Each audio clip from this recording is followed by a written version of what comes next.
21 মানে শহীদ মিনার, আলপনার তাজা ফুলে পুষ্পস্তবক রাখছে সবাই, রাজনীতি আর বিভেদ ভুলে।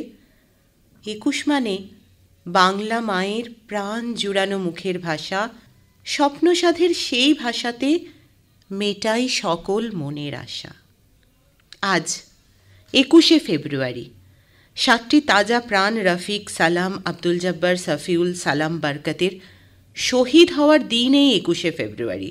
আজ আবার আমাদের মতো বাংলাভাষীদের গর্বের দিন। জাতিসংঘের ঘোষণা মতো আজকের দিনটি আন্তর্জাতিক মাতৃভাষা দিবস হিসেবে পালিত হয়ে আসছে 2000 সাল থেকে। তদানীন্তন পূর্ব পাকিস্তানের মানুষদের কাছে মাতৃভাষা কেড়ে নেওয়ার বিরুদ্ধে যে আন্দোলন এবং 1952 সালের সেই শহীদ হওয়ার দিনটি স্মরণ করার সঙ্গে সঙ্গে একটি কৌতূহল জন্মায়, এই আন্দোলনের নারীদের অবস্থান কেমন ছিল সেই সম্পর্কে। আজ আকাশবাণী স্টুডিওতে অতিথি হয়ে এসেছেন লেখিকা অধ্যাপিকা অদিতি ঘোষ দস্তিদার। তাঁর কাছে প্রশ্ন থাকবে এ বিষয়ে। তার আগে তাকে স্বাগত জানিয়ে নিই। নমস্কার অদিতিদি, আজ মহিলাদের আসরে আপনাকে স্বাগত। অনেক ধন্যবাদ জানাই, আকাশবাণীকেও অনেক ধন্যবাদ জানাই আমাকে এই সুযোগ করে দেবার জন্য এবং এরকম একটা দিনে আসার জন্য, এরকম একটা দিন নিয়ে কথা বলার জন্য বাঙালি হিসেবেও আমি গর্বিত। আন্তর্জাতিক ভাষা দিবসের বিষয়ে জানতে চাইব, শুনতে চাইব ভাষা আন্দোলনের পরিপ্রেক্ষিত বলতে গেলে কিন্তু পিছিয়ে যেতে হবে সেই দেশভাগেই। দেশভাগের সময় যে বিষ ঢুকে গেল তাতেই দেশ ভাগ হয়ে গেল, কিন্তু সেই রাজনৈতিক চক্রান্তের শিকার হলেন মূলত পূর্ব পাকিস্তানের বাঙালিরা। সেখানে চাপিয়ে দেওয়া হলো উর্দুটাই করতে হবে সরকারি ভাষা। মাথায় যেন আকাশ ভেঙে পড়লো বাঙালির, যে বলে কি সব জায়গায় আমরা বাংলায় কথা বলি, ভাষাটা কি পারস্পরিক ভাব বিনিময়ের একটা মাধ্যম। যেভাবে যে ভাষায় আমি মাকে মা বলে ডেকেছি আজকে তা অন্য হয়ে যাবে, বা সরকারি স্কুলে আমি যে পড়েছি প্রথম যে ছড়াটি পড়েছি সেটা এখন উর্দুতে বলতে হবে। উর্দু কি জানি তো না, সেই হলো প্রথম। কিন্তু তার সঙ্গে অর্থনৈতিক, রাজনৈতিক এবং সামাজিক সব দিক থেকেই আক্রমণ। মানে দেশ স্বাধীন হলো, পূর্ব বাংলার মানুষ কিন্তু সেটা বুঝলো না। বুঝবে কি করে?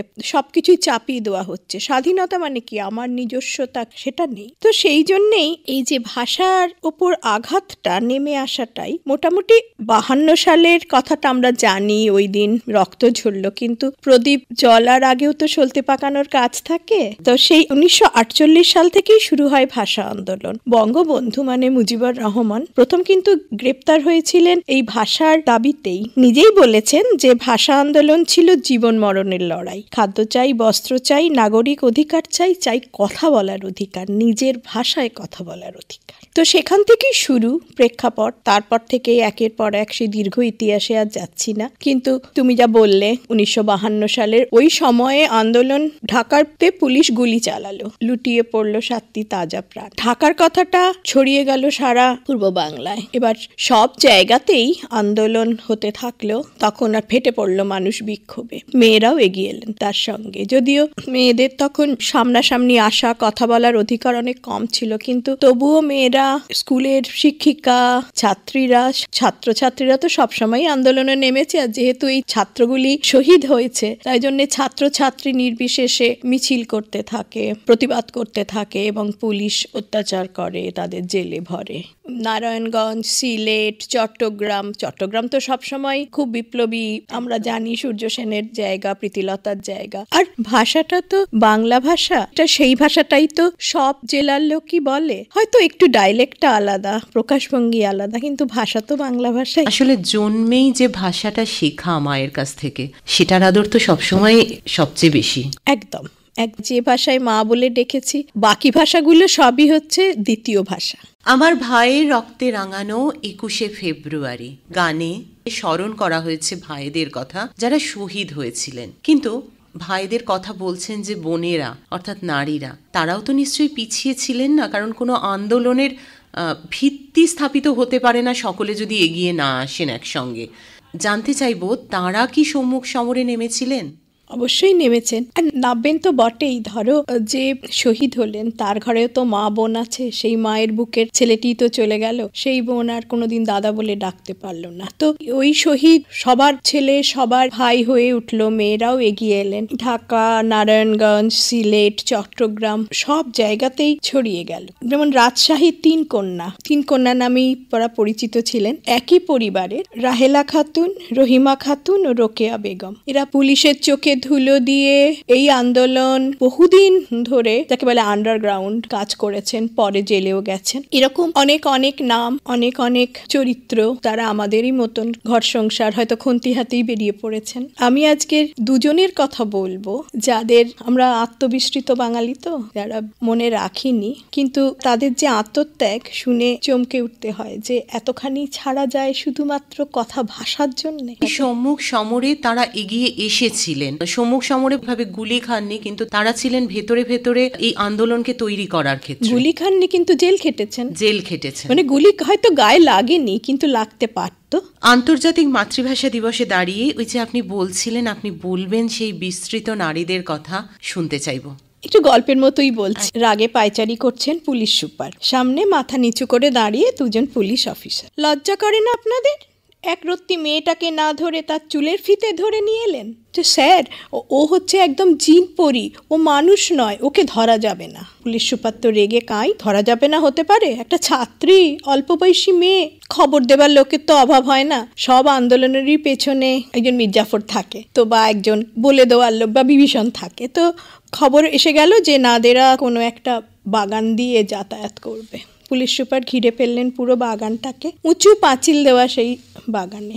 এবার ছুটতে ছুটতে ছুটতে ছুটতে একদম সেই পাঁচিলের ধারে, আর এবার পুলিশ আঁচলটা ধরে ফেলেছেন। আর ভাবছেন যে এবার তো ধরেই ফেলেছি। তাহলে আঁচলটা ধরতেই মেয়েটি শাড়িটা খুলে ফেললো। বাচ্চা মেয়ে তো এক সেকেন্ডের জন্য বোধহয় একটু চমকে গেছেন যে হ্যাঁ, পর মুহূর্তেই দেখলেন, বোধহয় কয়েক মিলি সেকেন্ড বলতে পারি, পর মুহূর্তে দেখলেন যে মেয়েটি একটা প্যান্ট পরে পাঁচিলের ওপরে লাফিয়ে ওপারে চলে গেছে। সেই অগ্নিকন্যা নাদেরা বেগম বহুদিন ধরেই আন্দোলন করেছেন, কিন্তু তারপরে কলকাতা লেডি ব্রেবন কলেজ থেকে কিন্তু তিনি পড়ে তারপর ঢাকা বিশ্ববিদ্যালয়ে পুলিশের ঘুম কেড়ে নিয়েছিলেন। আন্দোলনের নানান ধারা, তারপর ২৬ জন ছাত্রের সঙ্গে উনিও বহিষ্কৃত হলেন ঢাকা বিশ্ববিদ্যালয় থেকে। অবশ্য তারপর ধরা পড়লেন, জেল খাটলেন ৩ বছর। নির্বাসন, ৫৮ দিন অনশন ধর্মঘটে সামিল হয়েছিলেন উনি। ৫৮ দিন না খেয়ে প্রায় মৃত্যুর, শুধু গুলি খেয়ে তো মৃত্যু হয় না, এগুলো মৃত্যুর সঙ্গে লড়াই বলা যায়। সুফিয়া কামাল, যিনি বীরাঙ্গনা কবি বাংলাদেশের, তার বাড়িতে বোন হয়ে অনেকদিন লুকিয়েছিলেন, কিন্তু তবুও ধরা পড়ে গেলেন, জেল খাটলেন। তারপর একদিন তো নাদেরার স্বপ্ন পূরণ হলো, নাদেরা যা চেয়েছিলেন বাংলা ভাষা স্বীকৃতি পেল। তেমনি আরও একজনের কথা বলি, না বললে হয়তো মেয়ে হিসাবে, মহিলা হিসাবে আমাদের কিছু ঋণ থেকে যায়। প্রমথনাথ বিশি একজন বিখ্যাত নাম, তারই ভাগ্নি, নাম কল্যাণী। বাবা কিছুতেই পড়তে দেবেন না, বাবা হাইকোর্টের জজ, যে পড়াশোনা করতে হবে না মেয়েদের, বাড়িতেই পড়লেন ক্লাস 10 অবধি, তারপর বললেন যে এবার বিয়ে দিতে হবে। লড়াই করে, ঝগড়া করে মামার বাড়ি চলে গিয়ে বিএ পাশ করলেন। বিএ পাশ করে ব্যাংকে চাকরি নিলেন। ব্যাংকে চাকরি করার সময় এক মুসলিম ভদ্রলোকের সঙ্গে প্রেম হলো এবং বাড়িতে মেনে নেবে না বলে পালিয়ে ঢাকা চলে গেলেন। সুন্দর জীবন, ফুটফুটে একটি মেয়ে। ঢাকা থেকে তারপর নারায়ণগঞ্জের মর্গান স্কুলের হেডমিস্ট্রেস। ১২০০ ছাত্রী, সবাই এক কথায় বরদিদিমণিকে মানে। ভাষা আন্দোলন চলছে তখন, বরদিদিমণিও তলায় তলায় আছেন, কিন্তু প্রকাশ পায়নি। গুলি চলার খবর যেই এলো, তখন বরদিদিমণি ছাত্রীদের নিয়ে, সহশিক্ষিকা সহকর্মীদের নিয়ে বিশাল মিছিলে সামিল হলেন। এবার ওনার যে স্বামী, তার উপর চাপ এলো, গ্রেপ্তার হলেন মমতাজ, তখন তার নাম হয়েছে মমতাজ বেগম। গ্রেপ্তার হলেন মমতাজ। সেই গ্রেপ্তার যাতে ওকে না করা হয়, নিয়ে আসা হলো ঢাকাতে, কারণ নারায়ণগঞ্জ থানাতে ওকে বন্দি করলে নারায়ণগঞ্জ থানা থাকতো না বোধহয়। এতটাই জনপ্রিয় সেই দিদি। ছাত্রছাত্রীরা প্রায় 500-এর ওপর গাছ কেটে ব্যারিকেড করেছিল যাতে পুলিশ এগিয়ে যেতে না পারে, তবুও হয়নি। ঢাকায় নিয়ে যাওয়া হলো, কেস দেওয়া হলো যে উনি স্কুলের ফান্ড তছরূপ করেছেন। জামিনও পেলেন না, জেল হয়ে গেল। কিন্তু জেলে দেখা করতে এলেন স্বামী, যে তুমি মুচলেখা লিখে দাও যে তুমি ভাষা আন্দোলনে সামিল হবে না, তাহলে তোমাকে ছেড়ে দেবে। বলছে না, আমি এটা কিছুতেই করব না। স্বামী বলছে আমার চাকরি থাকবে না, তোমাকে এটা করতেই হবে, নয়তো কিন্তু তোমাকে এখানেই বিবাহ বিচ্ছেদ দিয়ে দেবো। যে পৃথিবীর যে কোনো শক্তি এলেও আমি কিন্তু মাথা নত করব না, তোমার মেয়েকেও তুমি কোনো দিন দেখতে পাবে না। চুপ করে থাকলেন মমতাজ, চোখের কোণে হয়তো চিকচিক করেছিল জল, কিন্তু সেই অনড় দৃপ্ত ভঙ্গি। জেল খাটলেন 1.5 বছর, 1.5 বছর পরে যখন ফিরে এলেন রিক্ত, সব দিক থেকেই রিক্ত, মেয়েকে আর কোনোদিন দেখতে পাননি উনি। তো ভাবি এত বড় সাহস, এত বড় শক্তি কোত্থেকে যে আসতো, যে এতটাই আদর্শর প্রতি মহান, কিন্তু সেই মানুষকে আমরা মনে রাখিনি। পরে উনি জেল থেকে বেরিয়ে রুমি, যিনি আর কি শহীদের মা, যে জাহানারা বেগম, তাকে চাকরির ব্যবস্থা করে দিয়েছিলেন। কিন্তু এত অত্যাচারে খুব অল্প বয়সেই 1968 সালে উনি মারা যান। ইনি একজন বিরল চরিত্র, মানে শুধুমাত্র ভাষার জন্যে যে এতটা ত্যাগ করতে পারে সেটা আমরা ভুলে গেছি, তাকে আমরা মনে রাখি। প্রতিটি ক্ষেত্রে তিনি তার জীবনযাপনের ক্ষেত্রে আদর্শটাকেই সবার উপরে রেখেছিলেন। একদম, স্বামী, সংসার, সর্বোপরি সন্তান।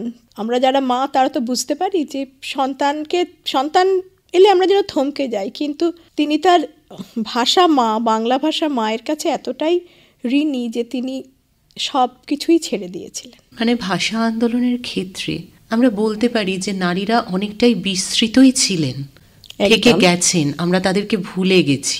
মায়েরাও তো ছিলেন, শহীদের মায়েরা। হ্যাঁ, শহীদের মা। তারা কিভাবে এসেছিলেন? দেখো, শহীদের মা বলতে গেলে শহীদের মা বোনদের সেইভাবে তো ইতিহাস লেখা হয়নি।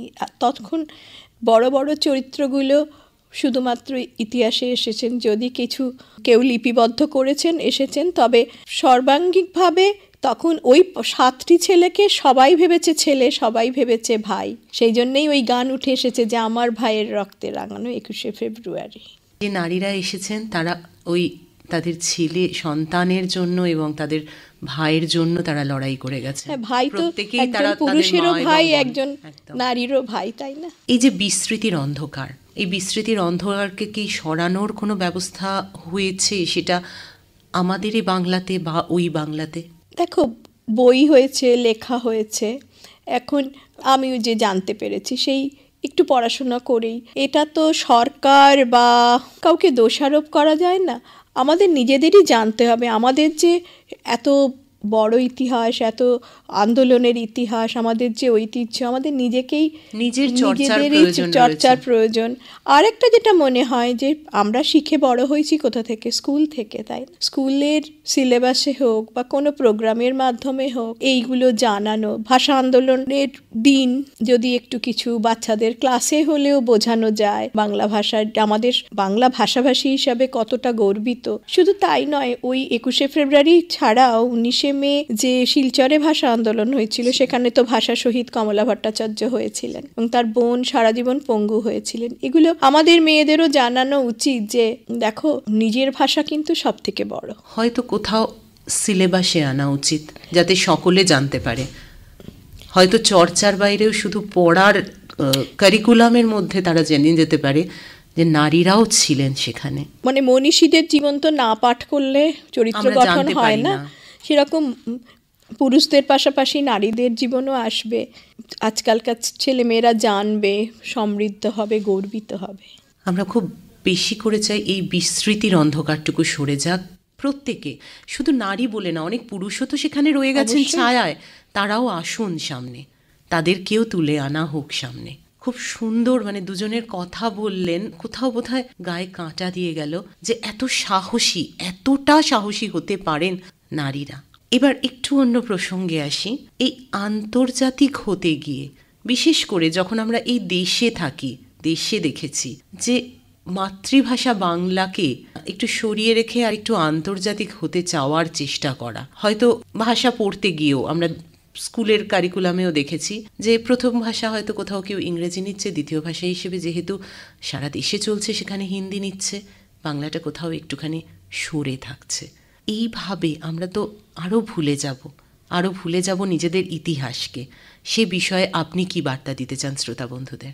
এখানে আমার প্রথমেই তোমার এই প্রশ্নতেই মনে হলো সত্যজিৎ রায়ের আগন্তুক সিনেমায় সেই মনমোহন মিত্র যখন বলছেন, ওনাকে প্রশ্ন করা হচ্ছে আপনি তো এতদিন দেশ ছাড়া, আপনি এত সুন্দর বাংলা কি করে বলছে, ওকে সন্দেহ করছেন যে উনি সত্যি, সবাই আমাদের জানা সেই সিনেমা। তখন উনি একটা যে কথা বলেছিলেন যে ভুলতে গেলে 7 দিনেই ভোলা যায়, না ভুলতে চাইলে কোনো দিন ভোলা যায় না। তাই আমাদের এখন গ্লোবালাইজেশনের যুগ, বিশ্বায়নের যুগ, ইংরেজি ভাষা লাগবে, হিন্দিও হয়তো লাগবে ভারতের বিভিন্ন জায়গায় কাজ করতে গেলে, কিন্তু মাতৃভাষা সেটা প্রথমে পরিবার থেকেও জোর দিতে হবে যে ভাষা তোমাদের জানতে হবে, ভাষা কি তোমাদের পড়তে হবে, শিখতে হবে। আমরা যেমন বলি যে এই ইংরেজিতে প্রশ্ন করলে উত্তর দেব না, একদম ইংরেজি জানি না, বাংলাতেই বলো, কেন বাংলা বলতে পারো না? তো সেই যে সেটা পরিবার থেকেও, সে প্রথম, দ্বিতীয়, তৃতীয় যে ভাষাই নিক না কেন। একটুখানি জিজ্ঞাসা করি, আপনি যেহেতু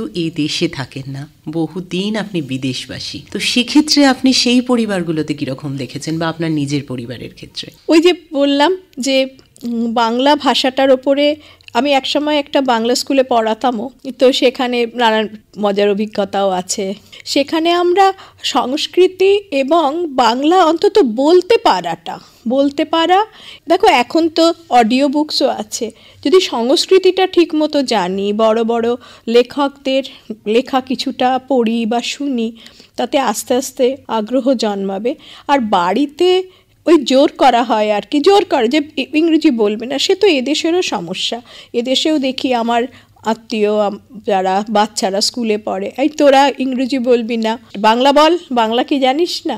ছোটরা কিন্তু যতগুলো ভাষা জানবে তত কিন্তু মনোবিজ্ঞানী বলেন যে ব্রেনের ডেভেলপমেন্ট হয়। আমার ভাষাকে যদি সম্মান করাটা জানানো হয় যে আমাদের বাংলা ভাষার কত ঐতিহ্য, আমাদের রবীন্দ্রনাথ, আমাদের লেখকরা, আমাদের সাহিত্য ভীষণ সমৃদ্ধ ভাষা, সেইটা যদি পরিবার বোঝায়, আমার মনে হয় বাচ্চাদের আগ্রহ সেখানে হবে।